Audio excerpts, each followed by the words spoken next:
Olá, bem-vindos a mais uma videoaula de fisiologia do sistema cardiovascular e também sistema respiratório. Sim, essa videoaula vai servir para os dois.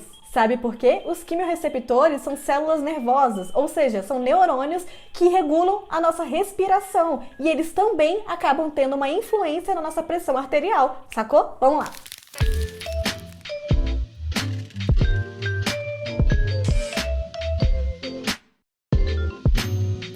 Os quimiorreceptores se chamam assim porque químio vem de química, então eles são sensores da química do nosso sangue. Eles conseguem detectar como anda a composição do nosso sangue. De uma forma muito semelhante aos barorreceptores que vimos na aula passada, os quimiorreceptores vão detectar uma mudança, nesse caso, da composição do sangue, vão começar a disparar potenciais de ação como se fosse um alarme e essa mensagem vai chegar lá no nosso sistema nervoso central que vai tomar as providências para equilibrar o nosso sistema cardiovascular e respiratório. Vamos ver isso em mais detalhes. Temos dois tipos de quimiorreceptores, os centrais e os periféricos. Os centrais vão estar localizados no sistema nervoso central e os periféricos vão estar localizados na periferia, ou seja, fora do sistema nervoso central. Você encontra esses quimiorreceptores na parede do arco aórtico, agrupados no corpo aórtico, e também na bifurcação das aortas, no corpo carotídeo. Se você parar para pensar, essa localização é muito estratégica, porque basicamente são os tubos por onde esse sangue fresquinho, oxigenado, está passando para ir a todo o nosso corpo levar o oxigênio. Então os quimiorreceptores ficam ali na saída, tipo como se fosse um controle de qualidade, só de olho nessa composição para ver se esse sangue tá bom o suficiente. Será que tá oxigenado o suficiente? Então se o negócio não estiver bom, eles vão dedurar. E o que esses quimiorreceptores ficam de olho exatamente? Principalmente se a quantidade de oxigênio não está muito baixa. Eles fazem isso através da pressão parcial de oxigênio. Outra coisa que eles também ficam de olho é se não tem muito dióxido de carbono, ou seja, CO2 no seu sangue. Eles fazem isso através da pressão parcial de dióxido de carbono. E por fim, eles também monitoram o pH do seu sangue através da concentração de íons de hidrogênio. Vocês vão entender ainda nessa videoaula que um dos motivos que pode levar o seu sangue a se acidificar é justamente esse excesso de dióxido de carbono. Mas não se preocupem que a gente vai ver isso mais devagarzinho para vocês entenderem as ideias. Os quimiorreceptores periféricos, então, do corpo aórtico, enviam essas informações para o sistema nervoso central através do nervo vago e o corpo carotídeo através do nervo glossofaríngeo, velhos conhecidos nossos, pois os barorreceptores também usam esses nervos, lembram? Esses nervos levam a informação até o nosso tronco cerebral, pois lá estão os nossos centros respiratórios. Os centros respiratórios são um monte de neurônios que ficam ali na ponte e no bulbo, responsáveis pelo controle involuntário da respiração. Lembre-se que o nosso córtex é responsável pelas coisas voluntárias e o nosso tronco cerebral pela parte involuntária. Então, apesar de você poder escolher inspirar e expirar, acabei com a vida de vocês, porque agora vocês vão ficar pensando nisso o resto da videoaula. A nossa espécie simplesmente não existiria se a gente precisasse ficar o tempo inteiro lembrando de respirar. Então, por isso que esses centros respiratórios são anjos na nossa vida. E para ajudar nessa respiração involuntária, esses centros respiratórios vão usar o nosso querido sistema nervoso autônomo. Lembrando que já tem videoaula só sobre o sistema nervoso autônomo aqui. Então, vamos ver como os quimiorreceptores trabalham no dia a dia? Imagine que por algum motivo você teve uma diminuição de oxigênio, ou seja,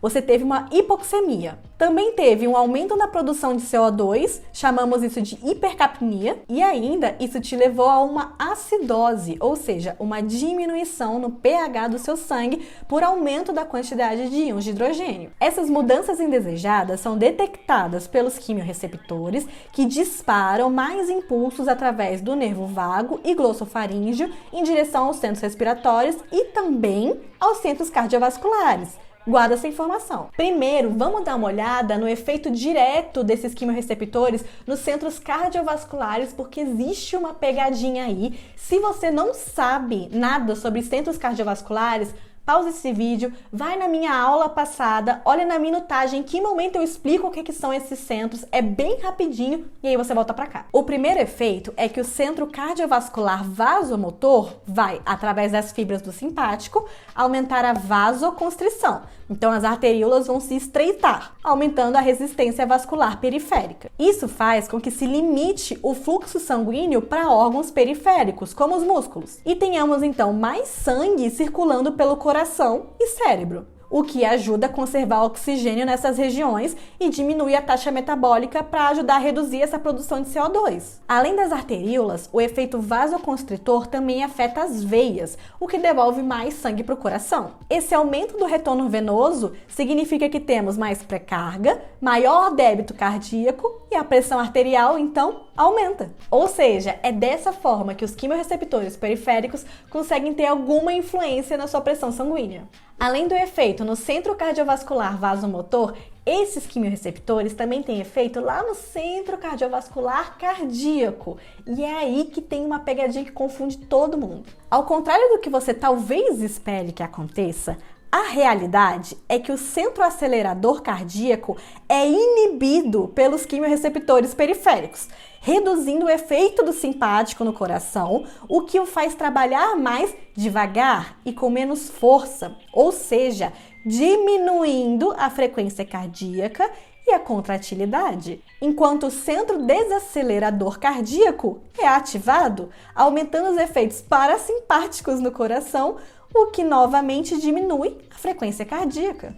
Mas Flávia, pera, se eu tô com pouco oxigênio, muito dióxido de carbono, pH baixo, o certo não seria a minha frequência cardíaca aumentar? Assim eu teria mais sangue passando pelos pulmões, eu aumentaria o oxigênio, ia jogar mais dióxido de carbono para fora, logo isso iria regularizar o meu pH. Esses centros cardiovasculares, acelerador e desacelerador, tão malucos? Então, eu diria que esse é um pequeno bug que tem no nosso sistema, mas estamos vivos, não estamos? Então, a natureza já deu um jeito de regularizar aí essa bagunça. E lá vem o plot twist, porque, não se esqueçam, nós temos, além dos centros cardiovasculares, os centros respiratórios. Os centros respiratórios, ao receber esse alerta dos quimiorreceptores periféricos, vão mandar comandos para que o seu diafragma e músculos da parede torácica ajudem você a respirar mais rápido e mais profundamente. Assim você absorve mais oxigênio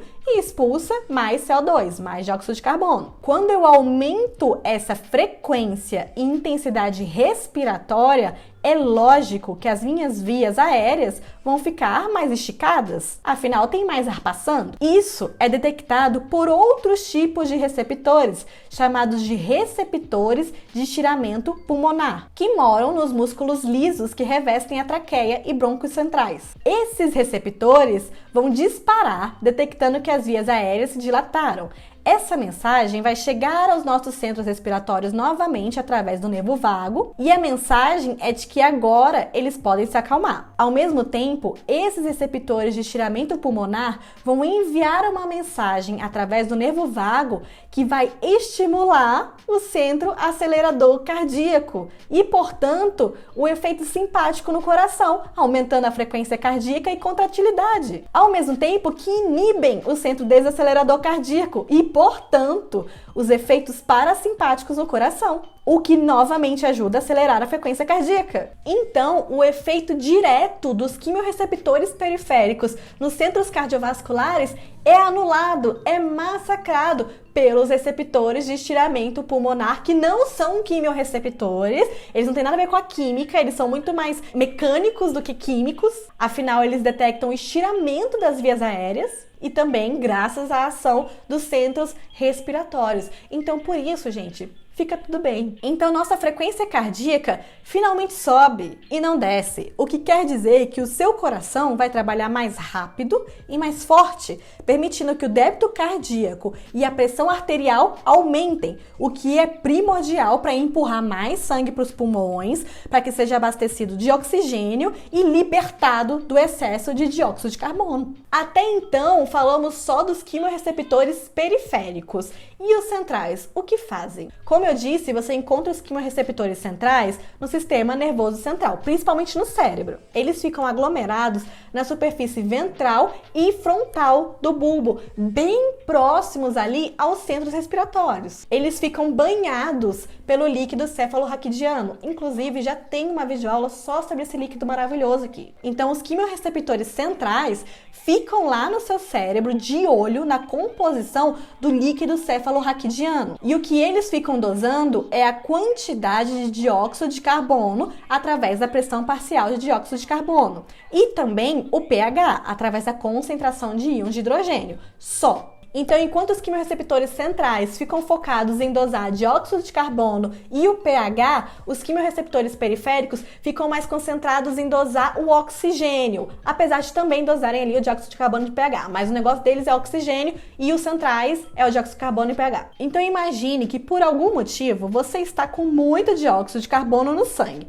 ou seja, a sua pressão parcial de dióxido de carbono aumenta. Esse excesso de moléculas de dióxido de carbono consegue atravessar tranquilamente a barreira hematoencefálica e se acumulam no líquido cefalorraquidiano. Esse dióxido de carbono vai se ligar a moléculas de água do líquido cefalorraquidiano para formar ácido carbônico, mas que rapidamente se decompõe em íons de hidrogênio e íons bicarbonato. Se eu tenho mais íons de hidrogênio se acumulando, quer dizer que o meu meio vai ficando mais ácido, ou seja, o pH vai caindo. Tanto esse aumento na pressão parcial do dióxido de carbono quanto essa queda no pH acionam os meus quimiorreceptores centrais, que vão estimular os centros respiratórios para que aumente o impulso respiratório. Agora, uma coisa importante é que os quimiorreceptores centrais, além de ficarem de olho na composição do líquido cefalorraquidiano, eles já estão ali no cérebro, então não custa nada para eles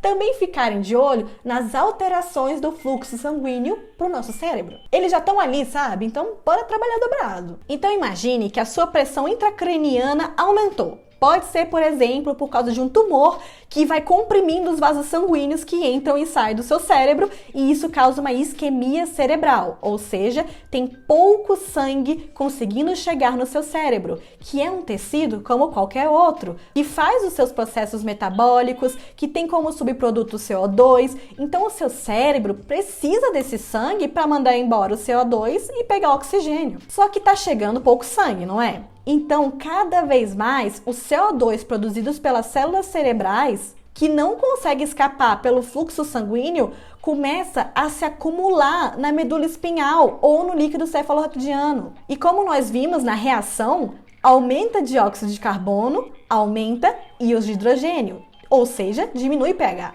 Aumentou o dióxido de carbono e diminuiu o pH, os quimiorreceptores centrais já detectam e vão ativar o centro cardiovascular vasomotor, que vai ajudar aumentando a vasoconstrição de arteríolas e veias, redirecionando mais sangue para o cérebro. Se eu estou apertando minhas arteríolas, eu estou aumentando a resistência periférica vascular, que logo aumenta a pressão arterial.